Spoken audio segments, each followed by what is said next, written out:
Telangana BJP ఆధ్వర్యంలో ప్రియతమ అధ్యక్షులు రామచంద్రరావు గారి అధ్యక్షతన జరుగుతున్నటువంటి ఈ జనసభకి, ఈ ప్రజాసభకి, ఈ చైతన్య సభకి విచ్చేసినటువంటి అనేక మంది, వేలాది మంది కార్యకర్తలారా, వేదిక మీద ఉన్నటువంటి కేంద్ర మంత్రివర్యులు, అనేక అభివృద్ధి కార్యక్రమాలతో మన ప్రియతమ ప్రధానమంత్రి గారి సమక్షంలో 9,400 కోట్ల పైచిలకు తెలంగాణలో అభివృద్ధి కార్యక్రమాలకి ప్రారంభోత్సవం, శంకుస్థాపన కార్యక్రమం చేసుకొని వచ్చిన కిషన్ రెడ్డి గారు కేంద్ర మంత్రివర్యులు, అదేవిధంగా డికే అరుణ గారు మరి జాతీయ ఉపాధ్యక్షురాలు, అదేవిధంగా మహేశ్వర్ రెడ్డి గారు ఫ్లోర్ లీడర్ గారు, ఇక్కడికి వచ్చిన గరకపాటి మోహన్ రావు గారు, కొండా విశ్వేశ్వర రెడ్డి గారు ఎంపీ గారు, అనేక మంది ఎమ్మెల్యేసు,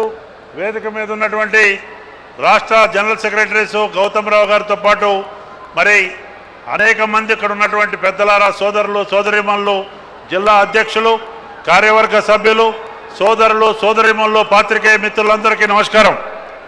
ఇంతింతై ఒటుడంతై ఆకాశమంతై అన్నటువంటి మన నరేంద్ర మోడీ గారు మూడోసారి ప్రధానమంత్రిగా ఇవాళ జన నీరాజనం పడుతున్నటువంటి సందర్భంలో ఈ చారిత్రాత్మక సికింద్రాబాద్ పరేడ్ గ్రౌండ్లో వారి యొక్క రాక కొరకు వేచి చూస్తున్నటువంటి సందర్భం. రాక్షస పరిపాలనలతో, అవినీతి పరిపాలనతో, అరాచక పరిపాలనతో పశ్చిమ బెంగాల్లో మమతా బెనర్జీ గారి సారథ్యంలో అనేక మంది చొరబాటుదారుల ప్రమేయంతో జాతి సమగ్రతకే భంగం కలిగించినటువంటి నేపథ్యంలో, అనేక అత్యాచారాలు జరిగిన నేపథ్యంలో ఇవాళ మొత్తం యావత్ హిందూ సమాజం, ఇతరులు కూడా అందరూ కూడా ఒకటై 207 నియోజకవర్గాల్లో బ్రహ్మాండమైనటువంటి డబుల్ సెంచరీ కొట్టి ఇవాళ నరేంద్ర మోడీ గారి నాయకత్వంలో, అమిత్ షా గారి చాణక్యతతో అక్కడ కార్యకర్తల యొక్క త్యాగ ఫలితంగా మరి పశ్చిమ బెంగాల్లో గెలిచి, అస్సాంలో మూడోసారి మరి అక్కడ కూడా గెలిచి మరి ముఖ్యమంత్రిగా, పుదుచ్చేరిలో గెలిచి ఇవాళ తమిళనాడులో కూడా కొంత ఓటు శాతం పెరిగి అక్కడ ప్రత్యేక పరిస్థితుల్లో అక్కడ డిఎంకే యొక్క పరిస్థితులు అనేక రకాలుగా పోరాటం చేసినప్పటికీ అక్కడ విచిత్రమైనటువంటి రాజకీయ సమీకరణల మధ్యలో అక్కడ టీవీకే అక్కడ అధికారంలో రావడం జరిగింది. తగుదనమ్మా అని చెప్పి మరి నీతి లేని పరిపాలన, నీతి లేని కార్యక్రమాలు చేస్తున్నటువంటి ఆనాటి నీతి లేని పరిపాలన ఇచ్చిన యూపీఏ కాంగ్రెస్ పరిపాలన ఈనాటి మరి ప్రతిపక్ష నాయకుడు రాహుల్ గాంధీ గారు, మల్లికార్జున ఖర్గే గారు అనేక మంది నీతి బాహ్యమైనటువంటి చర్యలకు పాల్పడి ఇలా డిఎంకే సపోర్ట్తో గెలిచిన 5 ఎమ్మెల్యేలు తక్షణం 24 అవర్స్లోనే కేవలం అధికారం కొరకు టీవీకే పక్షాన చేరారు. ఇలాంటి రంగుల రాట్నం చూపిస్తున్నటువంటి కాంగ్రెస్ పార్టీ నాయకులారా, ఈ రాష్ట్రంలో కూడా 6 గ్యారంటీలతో 420 హామీలతో అధికారంలోకి వచ్చినటువంటి ఈరోజు రైతు గోసపడ్డదు, అన్నదాతల గోసపడ్డదు. అన్నమో రామచంద్రాని పరిస్థితిలో రైతు ఉంటే ఈరోజు మా జిల్లాకు సంబంధించిన ఖమ్మం నుంచి 3 మంత్రులు ఉన్నారు. దున్నపోతు మీద వర్షం పడ్డట్టున్నది.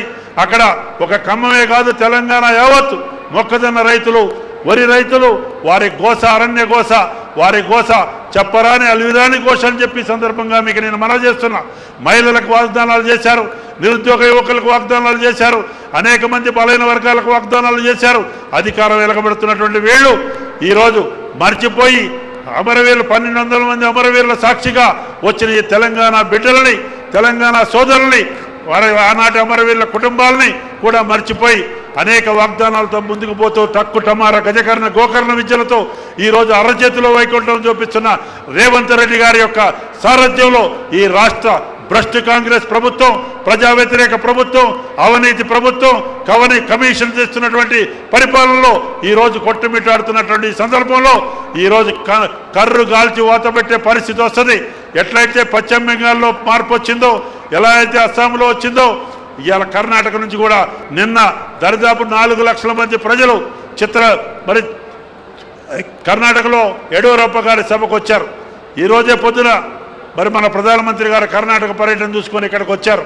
దక్షిణ భారతంలో కూడా కర్ణాటకతో పాటు తెలంగాణలో కూడా గోల్కొండ కిలా మీద మన కాషాయ జెండా ఎగరడం ఖాయం. ఈ భ్రష్టు పట్టిన కాంగ్రెస్ పరిపాలనని మరి రాక్షస పరిపాలన, ప్రజా వ్యతిరేక పరిపాలన, కమిషన్ పరిపాలన ట్రిపుల్ సి పరిపాలన, కలెక్షన్ కమిషను, ఈ రకంగా కరప్షన్ చేస్తున్నటువంటి పరిపాలన చరమగీతం పాడే రోజు ఎప్పుడు ఎలక్షన్లు వచ్చినా వస్తాయి. రామచంద్ర గారి సారథ్యంలో తప్పనిసరిగా అందరం కలిసికట్టుగా పనిచేద్దాం. మన యొక్క బాధ్యత ఊరూరు వాడవాడ చైతన్యవంతులైనటువంటి తెలంగాణ గడ్డలో ఉన్నటువంటి రజాకారులు తరిమినటువంటి ఈ గడ్డలో ఆ సంకల్పంతో తీసుకునే సంకల్ప సభ, ఈ జన సభ, ఈ ప్రజా సభ, ఈ జన సమూహ సభ బహుమానంగా వారికి స్వాగతంగా పశ్చిమ బెంగాల్లో జైబేరి మోగిస్తూ, అస్సాంలో జైబేరి మోగించి, పుదుచ్చేరిలో ఎన్డీఏ జైబేరి మోగించి ఇక్కడ అడుగు పెడుతున్నటువంటి సందర్భంలో ఇదే ఆహ్వానం మీ అందరి తరఫున తెలంగాణ బిడ్డగా, రైతు బిడ్డగా వారికి మనస్ఫూర్తిగా నరేంద్ర మోడీ గారికి తప్పనిసరిగా రాబోయే రోజుల్లో ఈరోజు ప్రజా వ్యతిరేక పాలన, ప్రజా కంటక పాలన చేస్తున్నటువంటి కాంగ్రెస్ పార్టీ, అంతకుముందు బీఆర్ఎస్ అప్పుల తెలంగాణ చేసి ఈరోజు ముక్కల చెక్కలైనటువంటి బీఆర్ఎస్ నాయకత్వం వాళ్ళు కూడా మరి మేకపోతు గాంభీర్యం, మేకపు వన్నె పులుల లెక్క బయటకు వస్తున్నారు. అటు బీఆర్ఎస్ ఇటు కాంగ్రెస్ నానానికి రెండు వైపులు అని చెప్పి బొమ్మ బరుసు. కాబట్టి ఈరోజు ఆనాడు కేసీఆర్ సారథ్యంలో బీఆర్ఎస్ని తిరస్కరించారు. ఈరోజు రేవంత్ రెడ్డి గారి సారథ్యంలో రాహుల్ గాంధీ గారు చేస్తున్న పనికిమాలిన మాటలకి ఒక ప్రతిపక్ష నాయకుడు అనేక రకాలుగా మన సోదరులు ఇద్దరు మంత్రులు కూడా మరి కిషన్ రెడ్డి గారు కానీ సంజయ్ గారు కానీ అందరూ కూడా ఇలా మన పార్లమెంటు సభ్యులందరూ కూడా పార్లమెంట్లో వాళ్ళని తూర్పారబట్టారు. రాహుల్ గాంధీ ఈర్ష్యతో, అసూయతో సోనియా గాంధీ గారి దగ్గర నుంచి, ప్రియాంక గాంధీ దగ్గర నుంచి, మల్లికార్జున ఖర్గే దగ్గర నుంచి, మల్లికార్జున ఖర్గే అయితే మన యొక్క ప్రియతమ ప్రధానమంత్రిని టెర్రరిస్ట్తో పోల్చాడు. అయ్యో మల్లికార్జున ఖర్గే గారు మీ యొక్క పరిస్థితి బాగలేదనుకుంటా, కానీ ఈ వయసు మీరిన మాటలు మాట్లాడకండి. టెర్రరిస్టుల గుండెల్లో నిద్రపోయిన టెర్రర్ మనం నరేంద్ర మోడీ అని చెప్పి సందర్భంగా మీకు నేను మనవి చేస్తున్నా. ఆపరేషన్ సింధూర్ చేసినటువంటి ఈరోజు 4 రోజుల నాడు ఆపరేషన్ సింధూర్ చేసి మన యొక్క ధీరోదాత్తులైనటువంటి సైనికులు నడిపించిన నరేంద్ర మోడీ గారిని టెర్రరిస్ట్ అంటావా? టెర్రరిస్టుల గుండెల్లో నిద్రపోయిన టెర్రర్ మన నరేంద్ర మోడీ గారు.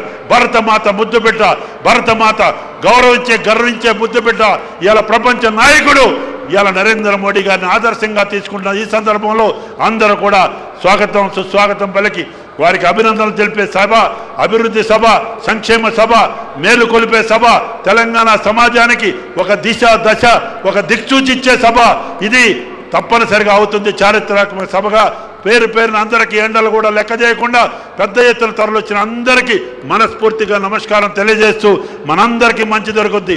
ధర్మం ఎట్లయితే కురుక్షేత్ర సంగ్రామంలో శ్రీకృష్ణ పరమాత్ముడు ధర్మం వైపు ఉన్నాడో, రాముడి యుద్ధంలో రాముడి పక్షాన ధర్మం ఉందో, ఈ రాక్షస పరిపాలకుల్ని 4 సీట్లు రాలేదు, ఇలా తగుదనమని 5 సీట్లు వస్తే ఏదో పెద్ద కాంగ్రెస్ పార్టీ తమిళనాడులో వచ్చినట్టు పోజులు ఇచ్చే రాహుల్ గాంధీ గారు డయాస్ మీద పోయి కావులిచ్చుకుంటున్నాయని.